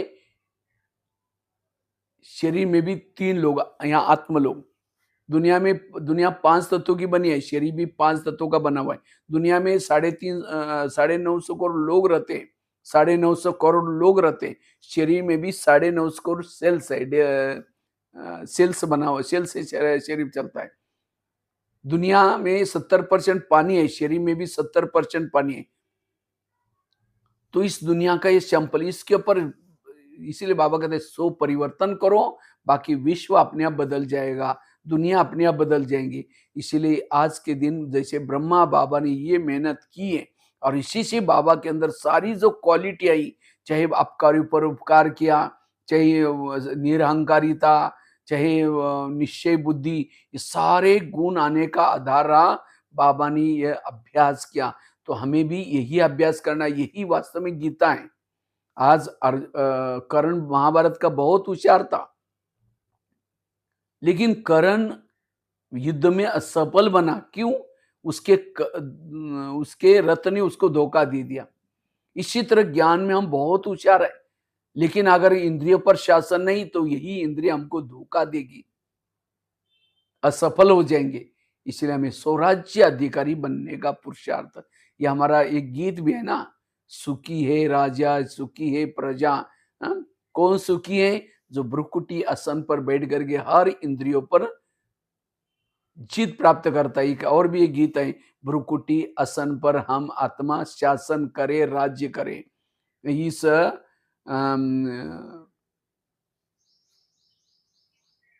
इस राजा को पल पल माया से बचाना, बड़ा अच्छा गीत है वो। तो इसलिए हमें ब्रह्मा बाबा ने जो ये मेहनत की थी, और ये 2 मेहनत से ही बाबा कर्मातीत कर्मेंद्रिय चित बने। हमारी भी सारी समस्याओं का कारण ये 2 ही बातें कमी, बाकी और बातों में हम लगे हैं। फिर कहते मेरे संस्कार नहीं बदलते। क्यों नहीं बदलते? जैसे प्रधानमंत्री को कोई गाली देने वाला पत्र लिखता है, वो पत्र कहां जाता है? उसके पीए के पास। पीए पढ़ेगा, क्या लिखता है, इतना अच्छा काम करे, फाड़ के फेंक देगा, माना उसका पीए उसका हितैषी है। इसी तरह हमें कोई गाली देता, हमारा पीए कौन है? कान क्या करता है? तुरंत आत्मा तक पहुंचाता, हमको गाली दी, मन डिस्टर्ब हो गया, बुद्धि भी डिस्टर्ब हो गया, सारी इंद्रिया डिस्टर्ब। और सवेरे के हमने 4 पेज की मुरली सुनी थी, कान उसको आत्मा तक नहीं पहुंचा था। आज बाबा ने ऐसा बोला है, आज बाबा ने ये बोला है, ये नहीं बोलता, कोई व्यर्थ बातों को पहुंचा देता है। इसी तरह माना कान मेरा हितैषी नहीं है, और जब मेरी इंद्रिया ही मेरे हितैषी नहीं है, तो मैं इस माया पर जीत प्राप्त कैसे कर सकता हूँ? जैसे भारत में अंग्रेज घुसे थे, कैसे घुसे थे? भारत में नवाबों का शासन था, बंगाल का नवाब, बिहार का नवाब, सूरत का नवाब, ये नवाब थे। अंग्रेज आए, नवाबों के साथ दोस्ती की और दिल्ली के ऊपर अटैक किया, और भारत क्या हो गया? गुलाम हो गया। तो उन भारत में जो अंग्रेज घुसे थे, और इसीलिए भारत में बहुत दुख बढ़ गया, क्योंकि अंग्रेज का शासन था, वो जैसे चलाए वैसे चलते रहे। इसी तरह आज हमारा शरीर एक इंडिया है, और यहाँ राजा रहता है, राजधानी दिल्ली यहाँ है, और शरीर रूपी इंडिया में कई नवाब है, कान, मुंह, कांके, और माया रूपी अंग्रेज आते हैं, दोस्ती पहले क्या करते हैं, कान के द्वारा व्यर्थ बातें सुन ली, मुख के द्वारा उसका वर्णन किया, मन के अंदर आ गया, बुद्धि के अंदर आ गया, अगर ये इंद्रिय उससे मिल गई तो माया क्या करते, अटैक करते। और इसीलिए अब हमारा शरीर रूपी देश में ये विकार रूपी अंग्रेज घुसे हैं। और इसीलिए आज हमारे जीवन में दुख है, समस्या है, प्रॉब्लम है। अब इन माया रूपी अंग्रेज को भगाना है तो क्या करना है, तो दिल्ली भारत में जो अंग्रेज घुसे थे उनको भगाने के लिए क्या क्या जगह जगह पर सभा लगाई, जालियनवाला बाग, नमक का सत्याग्रह। मुझे लगता है भारत में उस समय पहले अखबार नहीं चलते थे, लेकिन अखबार चालू किया, लोकमान्य तिलक ने चालू किया, पहला अखबार पूना में छपा था। उस अखबार के माध्यम से आपस में क्या क्या हो रहा है भारत में उसके समाचार आने लगे, लोगों में जागरूकता शुरू हो गई। उसके बाद गणपति का त्योहार भी पहले नहीं चलता था भारत में, लेकिन गणपति का त्योहार भी लोकमान्य तिलक ने वहां चालू किया, वो पुणे में। और उसी से धीरे धीरे लोग इकट्ठे होने लगे त्योहार के बहाने, और चर्चा होने लगी, कुछ नारे बनाए, वंदे मातरम। वंदे मातरम बोलने नहीं देते थे उनको, तो इंग्लिश हिंदी हिंदी नहीं आती थी। वंदे मातरम मतलब उनको लगता है कि ये बोलते हमको बांधो और मारो। तो जनता जागृत होगी, जब जनता जागृत होगी तब लोगों ने नारे लगाए, अंग्रेजों गो बैक साहब, तब भारत से अंग्रेज लोग चले गए। इसी तरह हमारे शरीर में भी ये विकार घुसे हैं, उनको भगाना है तो हमारी हर इंद्रिया कहे कि माया गो बैक। माया अब होता क्या है, हम आत्मा तो कहते हैं कि माया पर जीत प्राप्त करना है, विकार पर जीत प्राप्त करना है, लेकिन कान कहता और क्या हुआ, आंखों के द्वारा आ रही माया, कान के द्वारा। तो हम एक संगम युक्त तो क्या, कितना साल भी अगर हम ब्राह्मण बन करके ऐसा करेंगे, माया जीत नहीं बन सकते। और ये काम ब्रह्मा बाबा ने किया। ब्रह्मा बाबा ने अपने इंद्रियों को सहयोगी बनाया, और इंद्रियों के सहयोगी बनाया, और इसीलिए माया चली गई। तो इसीलिए हमें इस मूर्ति दिन के दिन हम यही संकल्प करते, आज से हम भी ब्रह्मा बाबा के समान स्वराज्य अधिकारी बनकर के इंद्रियों पर शासन करेंगे, और कौन सी इंद्रिया धोखा देखते उसको सजा भी देंगे। तो हमें रोज रात को क्योंकि बाबा हमें कौन मिला है, बाबा हमारा ये मिल, जैसे आजकल के मम्मी पापा, बच्चे कितना कहाँ जाते हैं, किसके संग में जाते हैं, उनको देखने का पूछने का टाइम ही नहीं। और जब बच्चे गलत काम करते हैं तो उनके आंखें खुल जाते हैं बच्चे से। इसी तरह हम सेवा में और कारोबार में, घरों में इतना बिजी है, मेरी आंखें क्या देख रहे हैं, मेरा मन क्या सोच रहा है, इसके तरफ टाइम ही नहीं है। तो इसलिए आज हमें टाइम, आज ब्रह्मा बाबा ने भी रोज अपना दरबार लगाया, तो हम टाइम क्यों नहीं निकाल सकते। चार्ट लिखना अलग चीज है, अमृतवेला किया कि नहीं किया, वो किया, सबसे सारे चार्ट उसके अंदर आएंगे जब आप अपने शरीर की इंद्रिया कौन सी धोखा देते हैं, कौन सा गलत काम करते हैं, उसके तरफ ध्यान रखेंगे। तो इसलिए रोज अमृतवेला हमें क्या करना है, ऊपर से शिव बाबा हमें दोस्त के रूप में मिला हुआ है। उस दोस्त कहता है कोई बात नहीं, मैं तुमको राजाई दूंगा, तुम मेरे पास अमृत वेला आओ। तो अमृत वेला हमें रोज बाबा के पास जाना है, अमृत वेला करके बाबा ने मेरे उपकार क्या किया, बाबा ने मेरे से क्या क्या प्राप्ति कराई, बाबा ने कितनी मुझे पालना दी, उन बातों को याद करके अमृत वेला भरपूर होकर के जब शरीर में आते हैं, तो शरीर में आने के बाद सभी इंद्रियों से गुड मॉर्निंग बोलो, और फिर 5 मिनट थोड़ा उठ करके जाने के बजाय योग करने के बाद एक एक इंद्रियों से बातें करना है। सबसे पहले बात करो कान से, हे मेरे कान, तुम मेरे इस राज्य की शान हो, अगर तुम ना होते तो मैं ईश्वरीय महावाक्य कैसे सुनता, मुझे तो 84 जन्म में बहुत कान मिले, लेकिन तुम्हारे जैसे भाग्यशाली कान कोई जन्म में नहीं मिले। तुम्हारे द्वारा मैं रोज मुरली सुनता हूँ, और मेरा तुम्हारे पर विश्वास है, इसीलिए मैंने तुमको बॉर्डर पर रखा है। जैसे पाकिस्तान के बॉर्डर पर कोई आतंकवादी सैनिक रहता है, और कोई आतंकवादी आता है, कहता है 500 की नोटों की थैला लो, बोरा लो, लेकिन मुझे अंदर जाने दो। वो सैनिक को लगे रहे 500 का बोरा तो, या 500 का थैला तो मैं कितना साल भी गवर्नमेंट की सर्विस करूंगा तो नहीं मिलेगा, भाई ये लो और मुझे अंदर जाने दो। तो कितना बड़ा क्या क्या काम करेगा वो आतंकवादी, कितने लोगों को मारेगा। इसलिए उस सैनिक को नोट प्रेमी नहीं, देश प्रेमी बनने की जरूरत है। इसी तरह आज हमारा कान रक्षा करने के लिए है, आत्मा की रक्षा करने के लिए, आंखें आत्मा की रक्षा करने के लिए, मन आत्मा की रक्षा करने के लिए, लेकिन ये रक्षक ही भक्षक बने हैं। जैसे आंधा कोई पीस रहा है और कुत्ता बैठकर उसको खा रहा है, तो आंधे को लग रहा है मैंने बोरी भर करके पूछा, तो इसी तरह हम क्या करते हैं, अमृतवेला करते हैं, योग लगाते हैं, मुरली सुनते हैं, जमा तो करते हैं, लेकिन सारा दिन मन गलत सोच करके, आंखें गलत देख करके, मुंह गलत बोल करके, कान गलत सुन करके सब गंवा लेता है। इसीलिए इसको हमें मजबूत करना, जो योग्य है वो ना देखना, योग्य नहीं है वो नहीं सुनना, इसको कहते हैं स्वराज्य अधिकारी स्थिति। तू कान से बातें करो, हे कान, अगर तुमने कुछ आज गलत सुना है, आज तक जो हुआ कोई बात नहीं, लेकिन आज रात को सोने से पहले मैं चार्ट चेक करने वाला हूं। अगर तुमने गलत सुना, मैं तुमको सबके बीच में सजा दूंगा। और ये नहीं समझना कि मुझे कुछ पता ही नहीं चलता। आजकल शरीर रूपी किले के मैंने चारों तरफ से सीसी कैमरा लगा, मेरा बुद्धि रूपी नेत्र एक्टिव है। अगर तुमने गलत सुना, मैं तुमको सजा दूंगा। आगे चलो, मुख के पास है, मुख, तुम भी मेरे राज्य के शान हो। अगर तुम ना होते, मैं ईश्वरीय महाव के दूसरों को सुना करके दुआएं कैसे लेता। लेकिन कभी कभी तुम किसी का अपमान करते हो, पर चिंतन करते हो, किसी की निंदा करते हो, मैंने तुमको इसीलिए रखा। अगर तुम किसी का अपमान करोगे, मैं तुमको सजा दूंगा। आगे चलकर चलो, आंखों के पास ये आंखें, मुझे 84 जन्म में बहुत आंखें मिली, लेकिन तुम्हारे जैसी भाग्यशाली आंखें कोई नहीं मिली। तुम्हारे द्वारा मैंने सत्यम शिवम सुंदरम को देखा है, क्या प्रभु को देखा? मैं तुम्हारा पेट नहीं भरा? तुम इस संसार की व्यर्थ बातें क्यों देखते हो? अगर देखेगा, मैं तुमको सजा दूंगा। आगे चलो, पाँव के पास, हे पाँव, तुम भी मेरे इस राज्य के शान हो। अगर तुम ना होते, मैं सेवा करने के लिए कैसे जाता? सेवा मुकने की भाषण आदि दुआ पाँव को मिली। समझो, हाथ ने कर्मना सेवा की सेंटर पर कोई, तो आधी दुआ किसको मिली? पाँव को मिली। क्योंकि पाँव घुटने के ऊपर पूरा शरीर को उठा के लेके आता है, लेकिन कभी कभी पाँव क्या करता है? परचिंतन करने के लिए लेके जाता है। परचिंतन किया, मुख ने आधा पाप किसके ऊपर चढ़ा? पाँव के ऊपर। अगर पाँव कहता नहीं नहीं, मैं परचिंतन करने के लिए नहीं जाऊंगा, मुझे नहीं जाना है, तो मुंह कहेगा ठीक है, तुमने जाएगा तो मेरा काम रुकेगा, मैं जा रहा हूं। मुंह अकेला जाएगा। तो सारी इंद्रिया क्या किया है? आत्मा की एंटी में है। हम अकेले तो वो योग करें, ज्ञान करें, इसीलिए उनको भी ज्ञान में चलाना जरूरी है। ये सारे इंद्रिय भी ज्ञान में चले, और जब ये ज्ञान में चलेंगे, तब इस युद्ध में विजय प्राप्त हो जाएंगे। हमारी सारी समस्याओं का जड़ाई इंद्रिया, कर्म इंद्रिया। इसीलिए बाबा ने ये पुरुषार्थ किया, ये गुप्त पुरुषार्थ किया, और इसी पुरुषार्थ से बाबा ब्रह्मा, बाबा नारायण बने।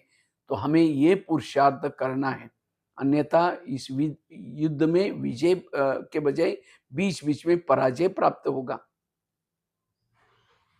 आगे चलो, मन के पास है, मन।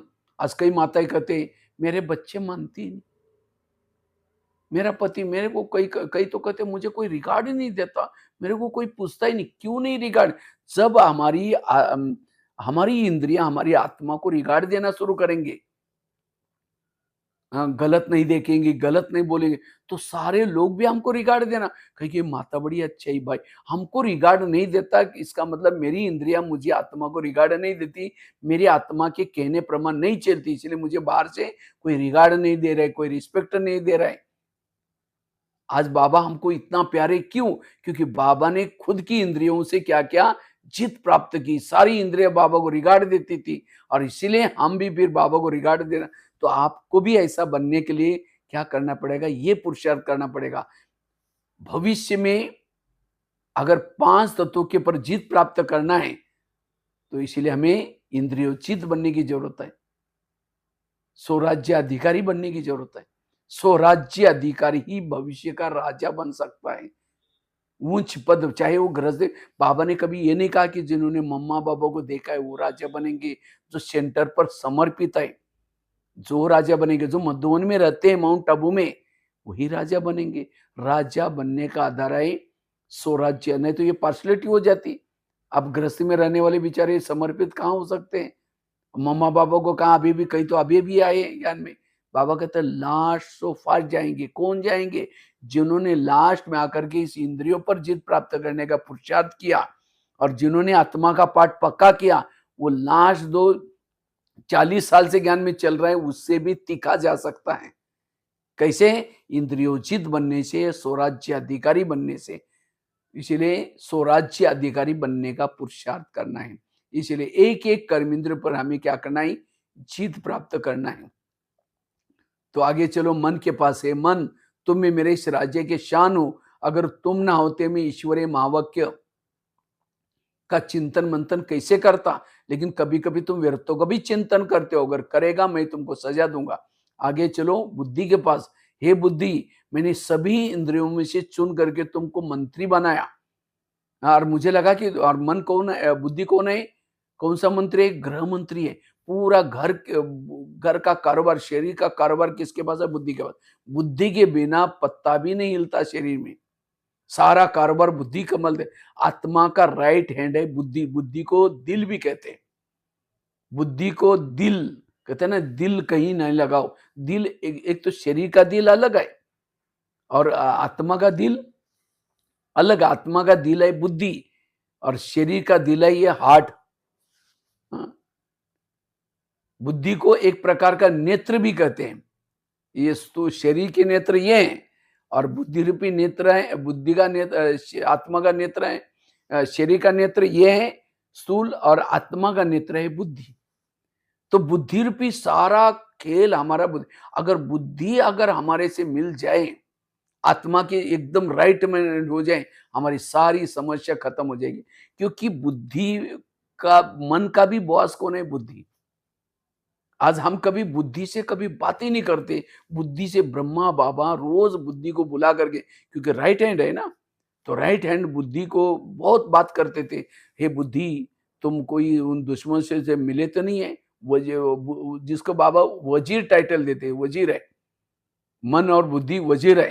हाँ, तुम्हें लोग तो माया से तो नहीं मिला। अगर जिस राजा का वजीर ही मिल जाए, हाँ, तो राजे की हालत क्या होगी, राजा तो पराजय हो जाएगा। इसीलिए वजीर के अंदर जब हम योग लगाने के लिए आते हैं तो बुद्धि से बात करते आओ। हे बुद्धि, तुम कितनी महान भाग्यशाली हो। देखो मैं परम धाम में तो नहीं जा सकता, क्योंकि मैं एक बार परम धाम से आता हूँ तो 5000 साल के बाद ही ऊपर जाता हूँ। देखो तुमको उस प्रभु ने तुमको वहां आने के लिए निमंत्रण दिया, लेकिन हे बुद्धि, तुम इधर उधर कहीं और रास्ते में नहीं जाना, भटकना नहीं। तुम बाबा कितना अच्छा है, सत्यम से मैं। तो इस तरह से बुद्धि को जागृत करके हमें क्या करना है। अब बुद्धि को भेजते कहीं, वो जाता कहीं और है। तो इसीलिए बुद्धि को हमें ज्ञान में चलाना, मन को ज्ञान में चलाना, इन इंद्रियों को ज्ञान में चलाना। और बाबा की सारी इंद्रिया, कर्म इंद्रिया ज्ञान में चलती थी, और इसीलिए बाबा नारायण बने। तो ये हो गया हमें सवेरे का दरबार। फिर रात को सोने के पहले दरबार लगा दो। कितना बजे, रात को सोने के पहले 10 बजे दरबार लगा दो। हम क्या करते हैं, सारा दिन थक के आते हैं, कारोबार करते हैं, और उसके बाद क्या करते हैं, बिस्तर डाल करके बाबा कहेंगे, बाबा आज तो बहुत थक गए, दिन में रेस्ट नहीं कहता। अमृतुल्ला पता नहीं क्या होगा, मेरे को जरूर आप जगा देना बाबा, ऐसा करके फिर कहेंगे किसने ऐसा बोला, इसने ऐसा बोला। फिर करते करते फिर सो गए। तो जब सो गए, मन बुद्धि भी यहीं सो गए, ऊपर गए नहीं बाबा के पास। और वही फिर उसका प्रभाव हमारे कर्म, सारा दिन अमृत वाले पर पड़ता है। अमृत वाला ढीली हो जाते हैं, फिर सारा दिन ढीला हो जाता है। इसीलिए रात को सोने के पहले थोड़ा सा समय निकाल करके क्या करना है, हमें 10 मिनट अपने दिनचर्या पर ध्यान ये करना है। कौन सी कर्मेंद्रिय ने धोखा दिया, उससे बात करना है। और सवेरे सबसे पहले बात करो कान से। कान, तुम्हारा आज का चार्ट कैसा रहा बताओ। तुम्हारा बहुत बहुत सबसे पहले मैं धन्यवाद देता हूँ। सवेरे 7 बजे तुम्हारे द्वारा मैंने अच्छे अच्छे बाबा के महावाक्य मुरली सुनी। लेकिन 12 बजे एक कोई माता जी आई थी और किसी की निगेटिव बातें, व्यर्थ बातें सुना रही थी। और क्या हुआ, और क्या हुआ, तुमने बड़ा नजदीक जाकर के सुना था। मैंने सवेरे तुमको मना किया था सुनने के लिए, तो भी तुमने सुना, इसीलिए तुम्हारे लिए सजा। हाँ, सजा मतलब कोई कैंची लेकर के कान को काट करके नहीं भेज, तुम यहाँ से जाओ मेरे राजा से, मुझे नहीं चाहिए, तुमने गलत काम किया। ये सजा नहीं देनी है। हाँ, जैसे सूरदास ने क्या किया, आंखों ने कुछ गलत देखा, इसीलिए स्क्रू ड्राइवर लेकर के आंखें निकाल कर फेंक दी। हमारा वो नहीं काम करना। हमें क्या करना है, अलौकिक सजा देनी है। अगर कान ने परचिंतन सुना, क्यों सुना, क्योंकि कान में ज्ञान की कमी है, तो इसलिए कोई परचिंतन से मुक्त बनने की मुरली सुनो। एक अव्यक्त मुरली निकालो, परचिंतन से मुक्त बनने वाली मुरली सुनो। तो अपने आप कान क्या, जिस कान में वो बातें कम है, इसीलिए क्या क्या ये देख लिया। आगे चलो, ये उसको सजा दो। आगे चल करो, मुख से बात करो। मुख तुम्हारा चार्ट कैसा रहा, समझो कान ने दरवाजा खोला, दुश्मन को अंदर कर दिया, तो कम से कम तुमने तो अपना दरवाजा बंद रखना चाहिए था।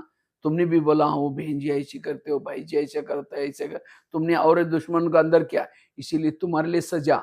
सजा मतलब कल कल के दिन तुम्हारा कारोबार बंद, मौन रहेगा। मौन रहने से ऑटोमेटिकली क्या हो जाएगा, तो ये है आंखों ने कुछ गलत देखा, तो इसलिए आंखों को भी सजा दो। कौन सी? बाबा को देखने में। और खास अगर अपवित्रता की बातें कोई देखते है तो पवित्रता के ऊपर कोई मुरली पढ़ करके पढ़ो उसको, और पढ़ करके क्या करो, फिर बाबा को देखने में लगा दो, 1 घंटा एक्स्ट्रा योग लगाने में लगा दो। इस तरह से हमें ब्रह्मा बाबा के समान हमें ये कर्मेंद्रिय जीत बनने का अगर पुरुषार्थ करेंगे, हम समर्थ बनेंगे, शक्तिशाली बनेंगे, स्थिति अच्छी बन जाएगी। आज हमारी स्थिति बिगड़ने का कारण है इंद्रियों के क्योंकि राजाओं की भी निशानी है। राजा की निशानी, राजा जिस शहर में रहता है सब उसका कहना मानते हैं। राजा दानी होता है, जो दान नहीं करता वो राजा नहीं है।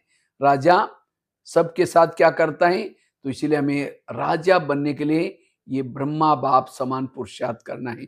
तो यही 18 जनवरी मनाना, यही ब्रह्मा बाप के समान बनने का संकल्प, यही हमें श्रद्धा सुमन आज संकल्प लो कि बाबा हम आपने जैसे किया वैसे ही आज करेंगे। और ज्यादा चौड़ी लंबी चौड़ी हमें बातें नहीं करें। जो बाबा आपने आत्मा का पाठ पक्का किया, मैं आज से ही पक्का करूंगी। बाबा मैं रोज अगले 18 जनवरी तक रोज मैंने अपना चार्ट चेक करूंगी, कर्मेंद्रिय का राजा बनूंगी। ये पाठ 2 बातें भी आज पक्का करेंगे। आप ब्रह्मा बाबा के समान फरिश्ता बन सकेंगे, न्यारे प्यारे बन सकेंगे। यही संकल्प लेंगे। इसी के साथ बहुत बहुत धन्यवाद। ओम शांति।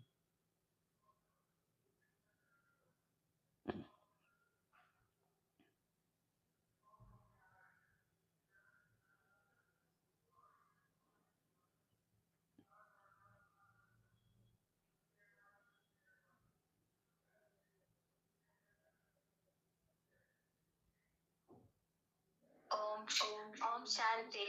जय जय जय। भाई साहब को बहुत बहुत धन्यवाद, हम लोगों को अच्छा रिफ्रेश कराया। धन्यवाद। आज बहुत बातें हम लोग आपसे सीखे कि कैसे ब्रह्मा बाबा दरबार लगाते थे, और हम लोग भी सुनते थे, पर आपने कर्मेंद्रिया के लिए जो बोले कि सबसे पहले तो हम लोगों को कर्मेंद्रिया को ही ज्ञान सुनाना चाहिए, उसको साथ में लेकर के चलेंगे तभी हम ब्रह्मा बाबा समान बन सकते हैं। इसलिए आज के दिन, तपस्या के दिन में आज आप समय निकाल करके हम सभी भाई बहनों के लिए समय दिया, इसके लिए हम सभी नेपाल निवासी भाई बहन आपको तहे दिल से धन्यवाद देते हैं। धन्यवाद धन्यवाद धन्यवाद। Thank you. और कुमारी दीदी कुछ बोलेंगे। हमारी कुमारी दीदी साधुवाटो से हैं, वहाँ पे भी हमारे भाई बहन सब क्लास सुन रहे हैं। दीदी दीदी बोल सकती है, खोल दे।